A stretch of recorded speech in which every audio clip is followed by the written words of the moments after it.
नमस्कार दोस्तों, हमारे चैनल में आपका स्वागत है। आज मैं आपके लिए लेकर आई हूँ शिव भक्ति की एक अनोखी और चमत्कारी कथा। जब एक गरीब भक्त की लाज बचाने खुद धरती पर भगवान शिव आए।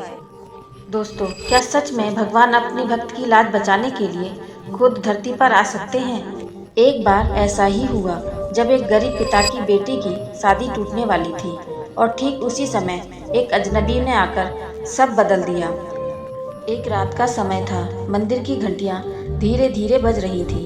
दीपक की लौ हवा में कांप रही थी। उसी मंदिर के सामने बैठा एक बूढ़ा ब्राह्मण रो रहा था। उसकी आंखों से आंसू लगातार बह रहे थे और उसके होंठ बस एक ही नाम जप रहे थे, हे शिव, मेरी बेटी की लाज आपके हाथ में है। उसकी आवाज में इतनी पीड़ा थी कि मानो पत्थर भी पिघल जाए।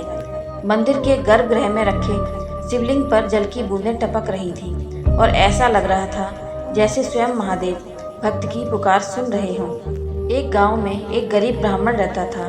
उस ब्राह्मण की एक बेटी थी गौरी। वह बहुत सरल, संस्कारी और सुंदर लड़की थी। पूरे गांव में उसकी भलाई के किस्से सुने जाते थे।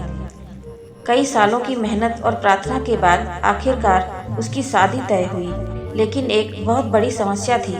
ब्राह्मण के पास दहेज देने के लिए पैसे नहीं थे। दिन रात यही चिंता उसके दिल को खा रही थी। वह खेतों में काम करता, घर घर पूजा कराता, लेकिन जितना कमाता उससे मुश्किल से घर चलता था। शादी का दिन नजदीक आता जा रहा था। हर रात वह मंदिर जाता और शिवलिंग के सामने सिर झुकाकर कहता, हे भोलेनाथ, मैं गरीब जरूर हूँ, लेकिन मेरी बेटी की इज्जत आपकी शरण में है। आखिरकार वह दिन आ ही गया। गांव में खुशियों का माहौल था। घर के बाहर रंगोली बनी थी, आंगन में दीपक जल रहे थे और शहनाइयों की आवाज हवा में गूंज रही थी। थोड़ी देर बाद बारात भी आ गई, लेकिन जैसे ही शादी की रस्में शुरू होने वाली थी, अचानक माहौल बदल गया। लड़के के पिता ने कठोर आवाज में कहा, पहले दहेज दीजिए, जितना तय हुआ था उतना दहेज दीजिए, फिर शादी होगी। यह सुनते ही पूरा घर सन्न रह गया। ब्राह्मण के हाथ कांपने लगे। वह हाथ जोड़कर बोला, महाराज, मेरे पास इतना धन नहीं है, लेकिन मेरी बेटी बहुत अच्छी है, कृपया ये शादी होने दीजिए। लेकिन लड़के का पिता नहीं माना।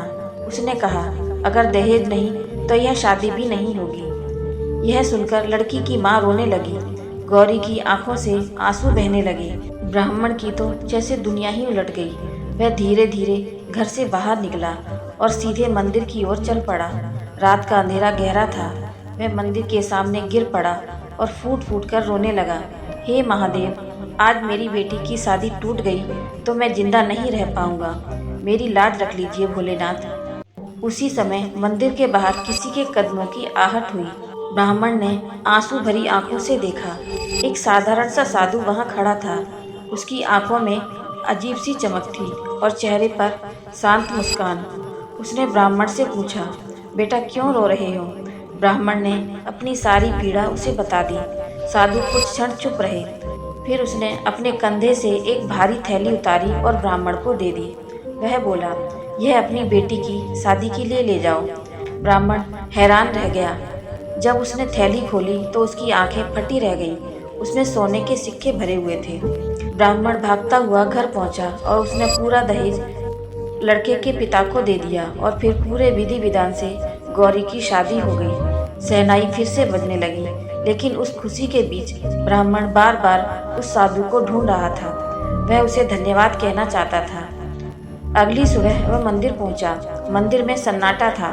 साधु कहीं नहीं था, लेकिन तभी उसकी नज़र शिवलिंग के पास पड़ी। वहाँ वही सोने की थैली रखी थी और उस पर भस्म से लिखा था, बेटी की लाज रखना मेरा भी धर्म है। ब्राह्मण की आंखों से आंसू बहने लगे। उसने कांपते हुए शिवलिंग को देखा। वह समझ गया कि कल रात साधु बनकर उसकी मदद करने स्वयं महादेव आए थे।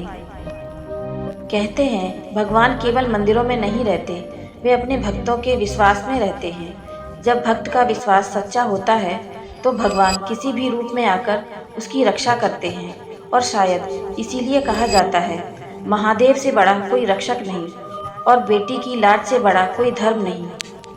अगर आपको यह कहानी पसंद आई हो तो कमेंट में हर हर महादेव जरूर लिखें।